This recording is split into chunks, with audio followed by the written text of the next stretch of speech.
them both as a power of 3. So 81 can be written as 3 to what power?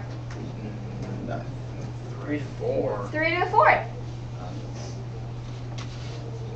Okay? So 81 is the same as 3 to the 4th. Now, you knew 81 was 9 squared. Yeah. Okay? And 9 is 3 squared. So do you see that 81 is 3 to the 4th? Yes. Yes. See how you can think about it that way too? Okay, so 81 is 3 to the 4th. Now, once I have them written with a common base, the same base, the only way that this can equal this is if this equals that. Does that make sense? Yeah. Yes. The only way it can be equal is if this exponent is exactly the same as that exponent. Interesting. So, at this point, we just set the exponents equal and solve. 55 sixths.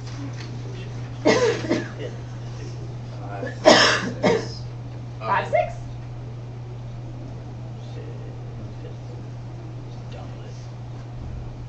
Isn't it negative? 6 fifths? What? Oh, yeah. 5 6. 5 6. No, It's in the negative. positive 5, 6. Yes. Oh, okay, never mind. Okay, so if you plug back in 5, 6 into both these, you would see that you get equivalent, that they are equivalent. Okay, so step 1 is to write it with a common base. Once you write it as a common base, you set the exponents equal and solve.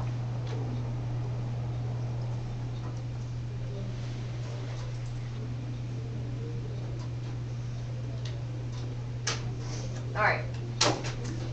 Example 2. Okay, so we look at the left side. We see the base is currently 1/6. We look at the right side. The base is currently 36. Now, we have to be very careful.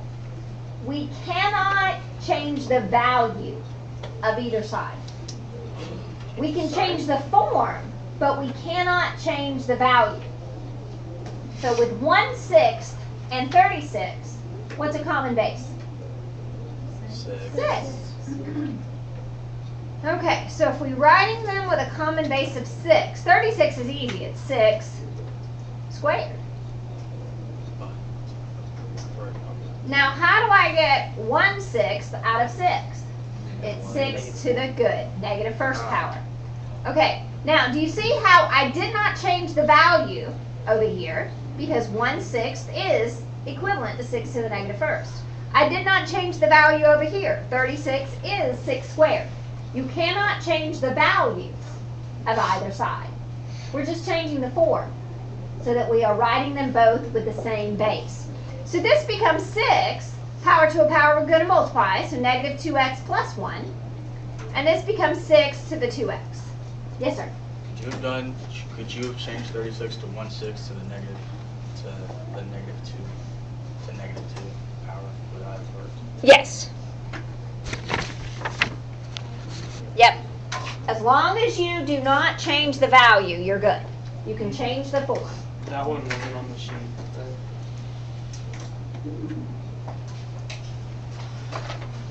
Was the first one on the sheet? Okay, so once we have the same base, we set the exponents equal and solve. So we get 1 equals 4x, so 1/4 equals x.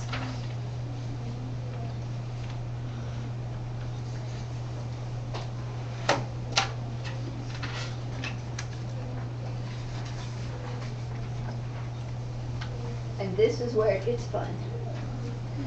You ready for example 3? Fun.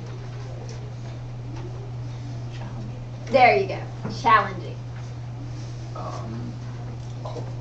The cubed root of 4 Oh, yeah. equals 8 to the 2x plus 1.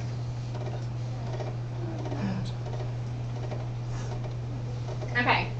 How can I write cubed root as a power? What power is that? 1/3 power.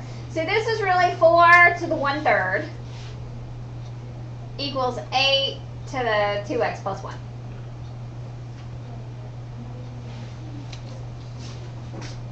So what is a common base? 4. 2. 2 is the easiest because 4 is 2 squared. If we did a base of 4, this would be 8 to a fraction, which is harder to think of. So this would be 2 to the 3rd. Okay, so I didn't change the value over here because 4 is equivalent to 2 squared. I did not change the value over here because 8 is equivalent to 2 to the 3rd. You cannot change the value. You just change the form. So here I'm going to power to a power, multiply my exponent, so this becomes 2/3. Power to a power, I'm going to multiply my exponent, so this becomes 6x. Don't forget to distribute, plus 3.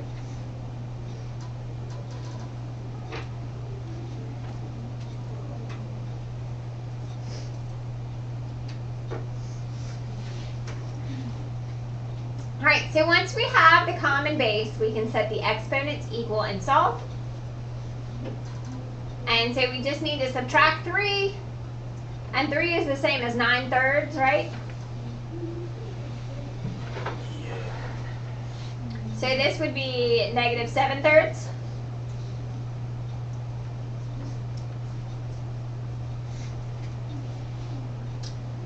And you can either think of it as dividing by 6 or multiplying by 1/6. That might be easier for you guys to see. So this becomes negative 7/18 is equal to x.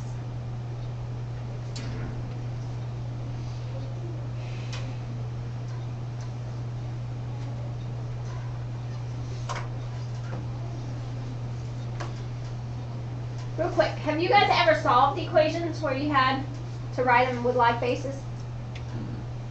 Okay. What's the line case? What we just did. Oh. So it wasn't really review, it was actually new? Alright. Okay. This topic was once taught in the first accelerated, but then there was a shuffling of the curriculum. So I wasn't sure if you guys got it last year or not. That's true. That's complicated too. Okay. Let's do a U try then.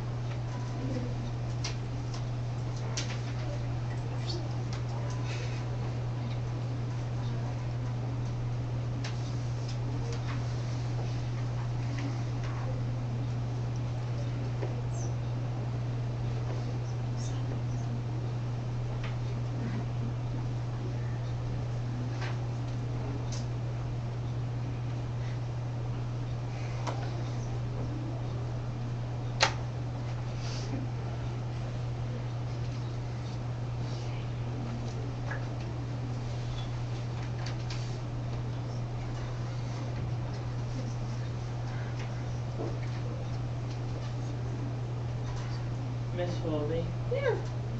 did you, in your, family, did you have a good, Break? break? Yeah. We sure did. What about you? Yeah. Awesome.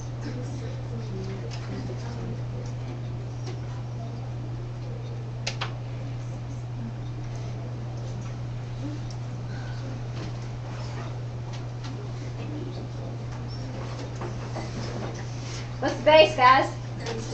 6. Good.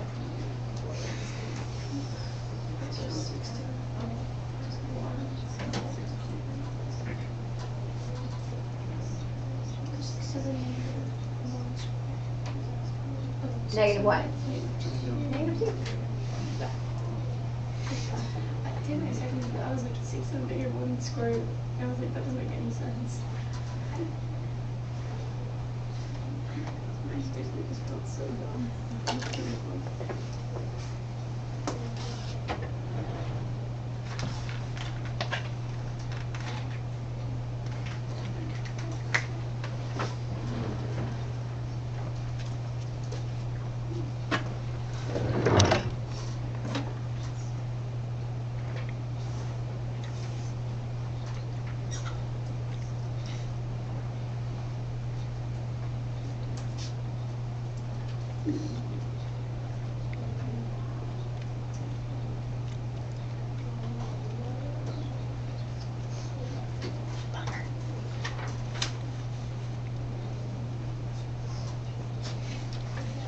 be accepted in the biggest areas. The one I just. Oh, Miss Ruby, you know what I did? No. I shadowed my dad's friend's son at Georgia Tech. Oh, cool. No pictures there. What'd you get to see? He just took me to like some of the different buildings and went to this nice burger place. Good. Did you get to see any classes? Oh yeah, he's a computer engineer major, so I went with him to some of his computer engineering. Fun. Were they big classes or small? The first one was small, like there wasn't a lot of people in it, but there were more people in the second one. I still remember the day I went up to Tech. I walked into a Calc 1 class and there were about 300 people in that auditorium. Yeah, wait. And I was watching what they were doing and it was easy. So that's when I decided to go to Tech. That was a trick. Because when I got to Tech it wasn't as easy.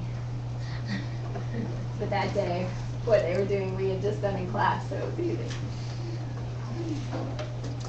Alright. Did you get 17/8?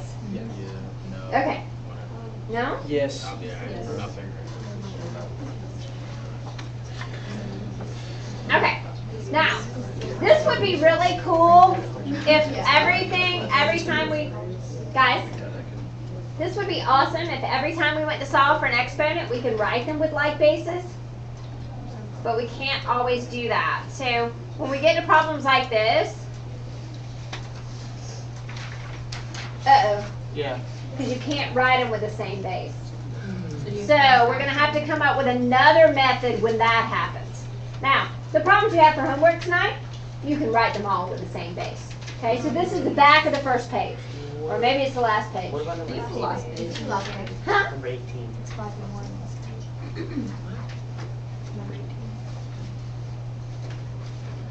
There might be some ones that challenge your brain a tiny bit. That's good. Yeah. Keep thinking then, because the rest of them were cheesy, easy. All right, example 1 on graphing. Now this is a review, but it may have been a little while. So let's go back over the steps of graphing exponential functions. Okay, so these are notes on graphing exponential functions. Now, there's lots of different ways to graph, but we're going to talk about graphing using transformations. And this is what I expect you to be able to do. Graphing using transformations. Now, with graphs, if all else fails, you can always randomly pick x values, plug them in, get out y values, and sketch a graph. But when the problems become more complicated, sometimes it's hard to pick the right x values. To pick the x values that actually give you a good indication of what the graph looks like. And the reason that we learn to graph using transformations is because of that. What if I picked points that almost looked like it made a straight line, but the actual graph was this nice beautiful curve, but I just picked x values that were over here? Well, then I missed the major part of the graph.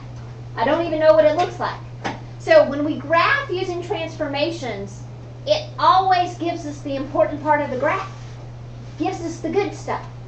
So how do we graph using transformations? Now, this first one is just a base raised to an exponent. It would be what you call the parent graph. There are no transformations. It is not shifted up or down or left or right. It is not stretched. It is not compressed. It is not reflected. There is nothing special about this graph. So, for this graph, we are just going to pick some points. -1, 0, and 1.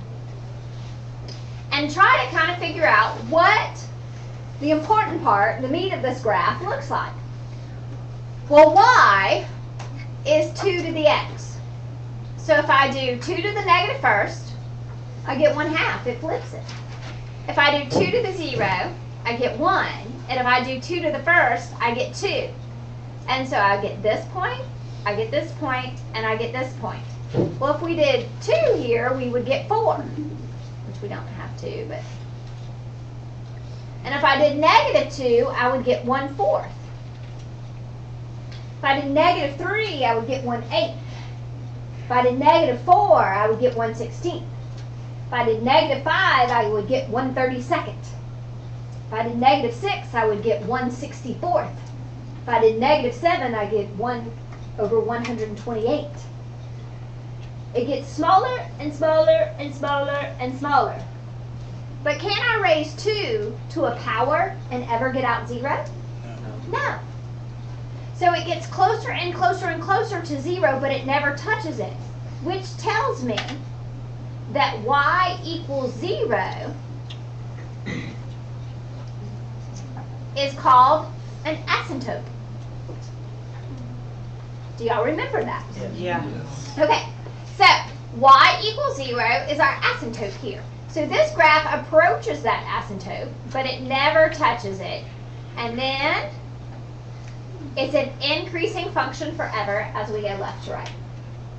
Increases rapidly. So if we think of graphing using transformations, which is the way I want you to think about graphing, this right here, subtracting 5 from the end of the function, takes this graph and shifts it down 5. So this asymptote is not at y equals 0 now. It is at y equals negative 5. 1, 2, 3, 4, 5. So that's what I do is I start by shifting that asymptote. If the asymptote moves up or down any, I do that first.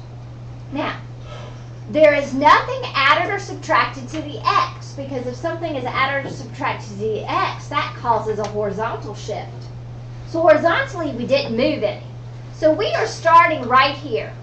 Instead of at the origin and making our moves from the origin, we are starting right here and making our moves from right here. Shifted down 5. So now we can think of this as the moves from this starting point. If I go left 1, I go up a half. Right or left 0, up 1. Right 1, up 2. And that whole function was just shifted down to look like that.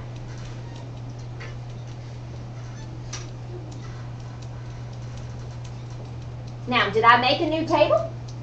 No, because I can use my old table and just start those from my shifted starting point. And that is the nice part about graphing using transformations. All we have to do is look at our base. Do the base to the negative first, base to the 0, base to the first. All right?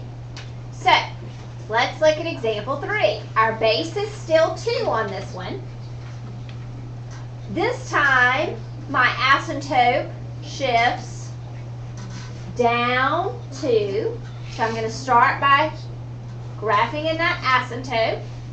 So this time my asymptote is located at y equals negative 2. Now, this one has an x plus 3 here. Now remember those horizontal shifts. Whenever something affects the function horizontally, we do the opposite. So the opposite of plus 3 is minus 3. So we're going back 1, 2, 3. So these transformations work just like they did with quadratics.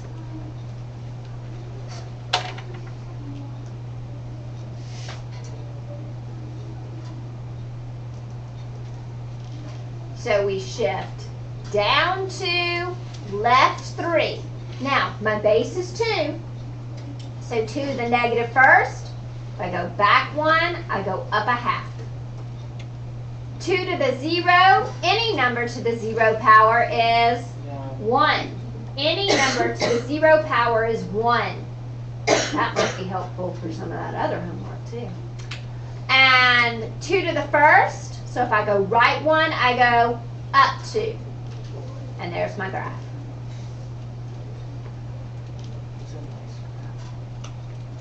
I agree. Now we didn't talk about it on the first two, but let's go back and think about our domain. Our domain for this one, there is no restriction on anything we plug in for our x.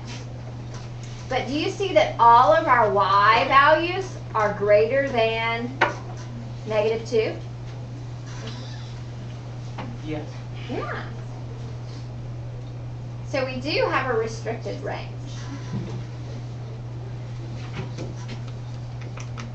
All right, where does the asymptote shift to on example 4?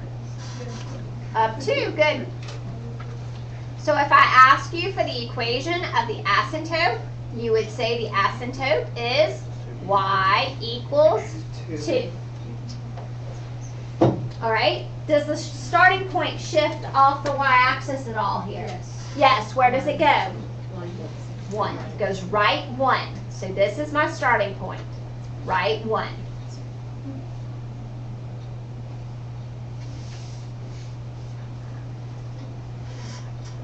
All right, my base this time is 5.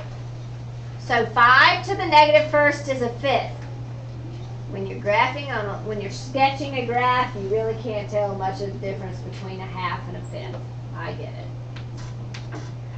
5 to the 0, any number to the 0 power is 1. And 5 to the 1st is 1, 2, 3, 4, off my graph, 5. Okay, so for me, when you graph exponentials, I want to see 3 good points. The fraction one, yeah, you can't make it perfect. But this one we can, and this one we can. So the domain on this one, and tell me about the range. 2 to infinity, good. All right, example 5. Oh, where does the asymptote go? Down 4. Down 4. Okay, now the asymptote isn't a required part of your graph, but I'm going to require it anyway. And the reason I do is because if you fail to graph the asymptote, it's really easy to accidentally make your graph go beyond it, and then you're wrong. You don't want to be wrong when you could be right. All right, now this one doesn't have anything added or subtracted to the x, so the starting point is still right here. It's still right here. But the x is negative. So when our base is 3, we would think x, y is 3 to the x. Okay, we would say -1 is a third, 0 is 1, 1 is 3. But when the x is negative, it changes the x's to the opposite. So if we did +1, we get out a third. If we did 0, we have 1, and if we did -1, we get out 3. Okay, so this just went, all the ones we've done so far have been increasing functions because our base is bigger than 1. This one's a decreasing function because 3 to the -x, could I have written that this way? Yeah. So when my base is less than 1, instead of this function getting larger, this function gets smaller. Okay? Now, let's kind of tie that back into end behavior. If we look at this one, as x approaches -infinity, this function gets closer and closer and closer to the asymptote. The y value approaches 2. But as we go the other direction, as x approaches +infinity, the y value approaches infinity versus when we have a decreasing function. As x approaches negative infinity, this function approaches positive infinity. And as x approaches positive infinity, this function approaches the asymptote, -4. Okay, so we can think of it like this. We could also think of it as taking this type of increasing function and reflecting it. This negative causes a reflection over the y. And that would make sense. It would go from increasing to decreasing when we reflect it over the y.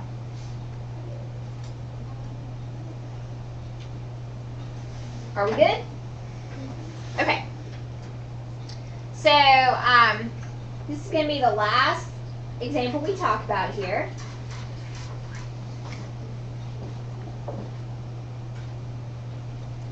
All right, where does my asymptote go to on this one?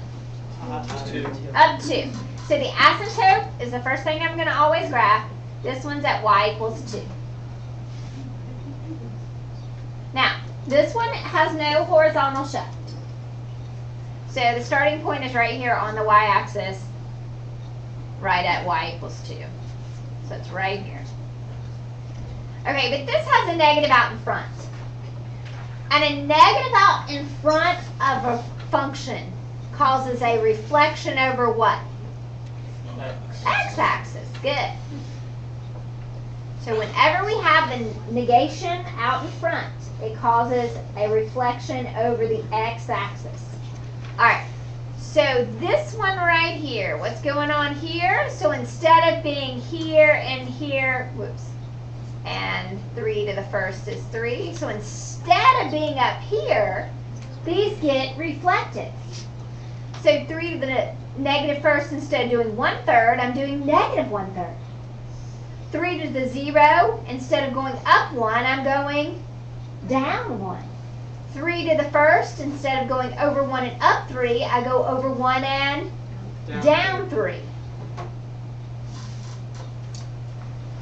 Okay, so domain, you'll notice there's never restriction on the domain for an exponential function. This function is defined for every single x value. There's no restriction on that domain. I can plug in any real number I want. But the range is restricted. It goes from negative infinity up to 2. All right, let's do in behavior. As x approaches negative infinity, what is this function approaching? 2. And as x approaches positive infinity, this function is going down forever, so it's approaching negative infinity.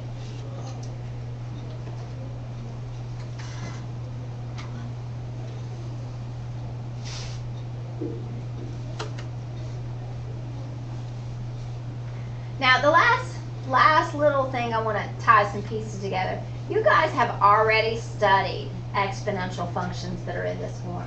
Y equals a times b to the x. And a, when we were talking word problems, was always our initial amount. Well, if we are given a function where we have like this,